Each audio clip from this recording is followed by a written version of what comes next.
ഈശോയുടെ സമാധാനം നമ്മുടെ ഹൃദയങ്ങളെ ഭരിക്കട്ടെ.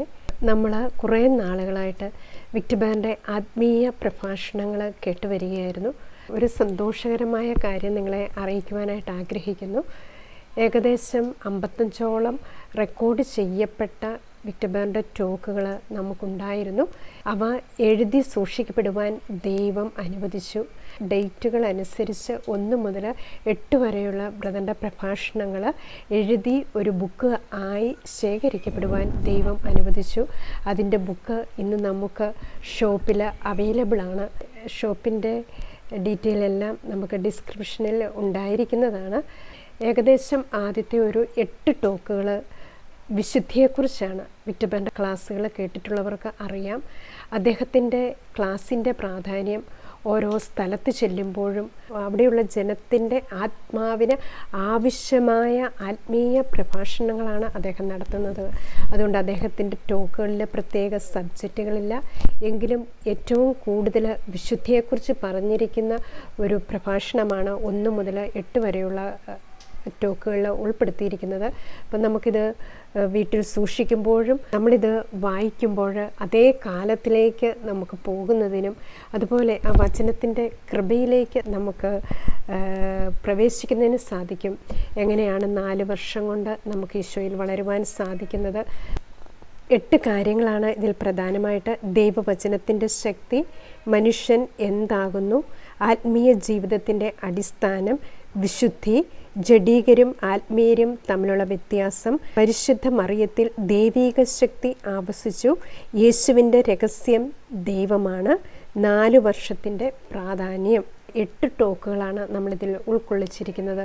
ഈ ബുക്ക് തന്നെയാണ് നമ്മൾ ഈ വീഡിയോയിലൂടെ സംഭാഷണം ചെയ്യപ്പെടുന്നതും. അദ്ദേഹത്തിന് ദൈവം കൊടുത്ത ആ കൃപയുടെ പ്രത്യേകതയാണ് യെശയ്യാ പ്രവാചകന്റെ പുസ്തകം 34-ാം അധ്യായത്തിൽ 16-ാം തിരുവചനത്തിൽ വചനത്തിൻ്റെ ഇണകൾ കൂട്ടിച്ചേർക്കപ്പെട്ട് ആ വചനങ്ങൾ പരസ്പരം യോജിപ്പിക്കപ്പെട്ട് നമ്മുടെ ആത്മാവിന് ആവശ്യമായ ഭക്ഷണങ്ങളും നമ്മുടെ ആത്മാവിന് വളരേണ്ട കാര്യങ്ങളും നമുക്ക് ബോധ്യമാക്കി തരുന്ന ഒരു കൃപയായിരുന്നു അദ്ദേഹത്തിന് ദൈവം കൊടുത്തിരുന്നത്.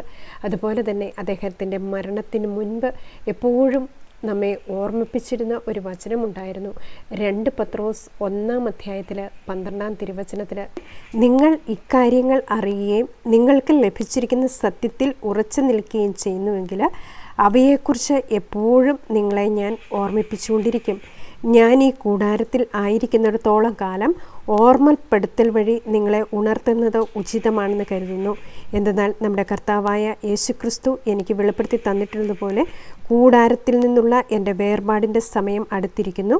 എൻ്റെ വേർപാടിന് ശേഷവും നിങ്ങൾ ഇക്കാര്യങ്ങൾ ഓർക്കാൻ വേണ്ടത് ഞാൻ ചെയ്യും. ഇതിൽ പറയാണ്, വേർപാടിൻ്റെ ശേഷവും ഓർക്കാൻ വേണ്ട കാര്യങ്ങൾ ഞാൻ ചെയ്യും എന്ന് വിശുദ്ധ പത്രോസ്ലീഹ പറയുകയാണ്.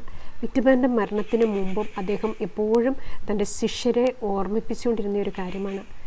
തൻ്റെ വേർപാടിന് ശേഷവും എപ്പോഴും ഓർമ്മിപ്പിച്ചുകൊണ്ടിരിക്കുന്ന കാര്യങ്ങളാണ് കർത്താവിൻ്റെ ഈ നിലനിൽക്കുന്ന വചനങ്ങൾ. ആകാശവും ഭൂമിയും കടന്നു പോയാലും എൻ്റെ വചനത്തിന് ഒരിക്കലും മാറ്റം സംഭവിക്കുകയില്ല എന്ന കർത്താവിൻ്റെ വചനമാണ്. ആ വചനം ഒരിക്കലും അവസാനിക്കുകയില്ല, അത് എന്നേക്കും നിലനിൽക്കുന്നു. അപ്പോൾ ഈ പ്രബോധനങ്ങൾ, ഈ പ്രഭാഷണങ്ങൾ ഒക്കെ നമ്മുടെ ആന്തരിക ആത്മാവിനെ ഓരോ നിമിഷങ്ങളിലും ഉണർത്തിക്കൊണ്ടിരിക്കുകയാണ്. കൂടുതൽ ശക്തി പ്രാപിക്കുവാൻ, പരിശുദ്ധാത്മാവ് കൊണ്ട് നിറയുവാനായിട്ട് നമ്മൾ ആത്മാവിൽ ഈ പുസ്തകങ്ങളൊക്കെ വായിക്കുമ്പോഴാണ്, ആത്മാവിൽ ഈ വചനങ്ങൾ സ്വീകരിക്കുമ്പോഴാണ് നമ്മൾ ആത്മാവിൽ ശക്തരായി വരിക. ഈ വചനങ്ങൾ ഓരോന്നും നമ്മൾ അനുസരിക്കുമ്പോഴാണ് കർത്താവിൻ്റെ കൃപയുടെ പാത്രങ്ങളായിട്ട് നമ്മൾ മാറുക. പരിശുദ്ധ മറിയം ഈ വചനത്തെ സ്വീകരിച്ചപ്പോൾ പരിശുദ്ധ അമ്മയിൽ ഈശോ ഉണ്ടാകുകയാണ്. ഈശോ ഗർഭം ധരിക്കുകയാണ്. ഇതേ ഈശോ തന്നെയാണ് നമ്മുടെ ആത്മാവിലേക്കും വന്ന് പ്രവേശിക്കുക. ഇതേ വചനം തന്നെയാണ് നമ്മളിലേക്കും പ്രവേശിക്കുന്നത്. വെളിപാടിൻ്റെ പുസ്തകം 19-ാം അധ്യായം 13-ാം തിരുവചനത്തിലും ഹെബ്രായർ 4-ാം അധ്യായം 12-ാം തിരുവചനത്തിലും നമ്മൾ വായിക്കുന്നുണ്ട്, ദൈവത്തിൻ്റെ വചനം സജീവവും ഊർജ്ജസ്വലവുമാണ്. ഇരുതല വാളിനേക്കാൾ മൂർച്ചയേറിയതാണ്. അവ ചേതനയിലും ആത്മാവിലും സന്ധിബന്ധങ്ങളിലും മജ്ജയിലും തുളച്ചു കയറി ഹൃദയത്തിൻ്റെ വിചാരങ്ങളെയും നിയോഗങ്ങളെയും വിവേചിക്കുന്നതുമാണ്. അത്രമാത്രം ശക്തിയാണ് കർത്താവിൻ്റെ ഈ ഓരോ വചനങ്ങളും. നമ്മൾ വിശുദ്ധി പാലിക്കും തോറും ഈ വചനം നമ്മുടെ ആന്തരിക ആത്മാവിലേക്ക് പ്രവേശിക്കുന്നു. ഈ പുസ്തകം ആർക്കെങ്കിലും ആവശ്യമുണ്ട് എങ്കിൽ ഡിസ്ക്രിപ്ഷനിൽ ഒരു വാട്സപ്പ് നമ്പർ ഉണ്ടായിരിക്കും. അതിൽ നിങ്ങളുടെ അഡ്രസ്സ് എഴുതി അയയ്ക്കുക. അതുപോലെ തന്നെ നമുക്ക് ഈ ബുക്ക് ഇന്ന് കേരളത്തിൽ പല കാത്തലിക് ഷോപ്പുകളിലും ഇന്ന് അവൈലബിൾ ആണ്. ഏതൊക്കെ ബുക്ക് ഹൗസിലുണ്ടെന്നുള്ള കാര്യം അറിയിക്കുകയാണ്. കരോൾ ബുക്സ് അഥവാ കണ്ണംകുന്നത്ത് പള്ളിയിൽ നിങ്ങൾക്കറിയാം, കച്ചേരിപ്പടിക്കും സെൻറ്റ് ആൽബർട്ട്സ് കോളേജിനും ഇടയ്ക്കുള്ള അമ്മ ത്രേസ്യ പുണ്യവതിയുടെ ഒരു പള്ളിയുണ്ട്. ആ കോമ്പൗണ്ടിൽ ഒരു ബുക്ക് ഹൗസ് ഉണ്ട്. ആ ബുക്ക് ഹൗസിൽ ഈ പുസ്തകം അവൈലബിൾ ആണ്. അതുപോലെ St Paul's books and arts ബ്രോഡ്വേയിൽ അവൈലബിൾ ആണ്. പാല സെൻറ്റ് തോമസ് ബുക്ക് ഹൗസിൽ ഈ ബുക്ക് നമുക്ക് ലഭിക്കുന്നതാണ്. സെൻറ്റ് ജോസഫ് ബുക്ക് ഹൗസ് തൊടുപുഴയിലുള്ള കരിമണ്ണൂർ എന്ന സ്ഥലത്ത് ഈ ബുക്ക് ലഭ്യമാണ്. കാഞ്ഞിരപ്പള്ളി വിമല ബുക്ക് ഹൗസിൽ ലഭ്യമാണ്. കാത്തലിക് ബുക്ക് ഹൗസ് മാന്നാനത്ത് ഈ ബുക്ക് ലഭ്യമാണ്. അതുപോലെ തന്നെ തൃശ്ശൂർ വേലൂർ പാടം കത്തോലിക്കൻസ് എന്ന ബുക്ക് ഹൗസിലും ഈ ബുക്ക് അവൈലബിൾ ആയിരിക്കും. അപ്പോൾ നിങ്ങൾക്ക് ആവശ്യമുണ്ടെങ്കിൽ ഈ ബുക്ക് വാങ്ങാവുന്നതാണ്. അതുപോലെ തന്നെ ഇന്ത്യക്ക് വെളിയിലുള്ളവർക്ക് വാങ്ങുവാൻ വേണ്ടി ആമസോണിൽ ലഭ്യമാണ്. അപ്പോൾ ഇതിനുവേണ്ടി പരിശ്രമിച്ച എല്ലാവരെയും നന്ദിയോടെ ഓർക്കുന്നു. വർഷങ്ങൾക്ക് മുമ്പ് ആരോ റെക്കോർഡ് ചെയ്യപ്പെട്ടതും അതുപോലെ തന്നെ പലരാൽ ശേഖരിക്കപ്പെട്ടതും പലരുടെ പ്രാർത്ഥനകളും സഹകരണവും മൂലമാണ് ഈ ബുക്കുകൾ തയ്യാറാക്കുവാൻ ദൈവം ഇടവരുത്തിയത്.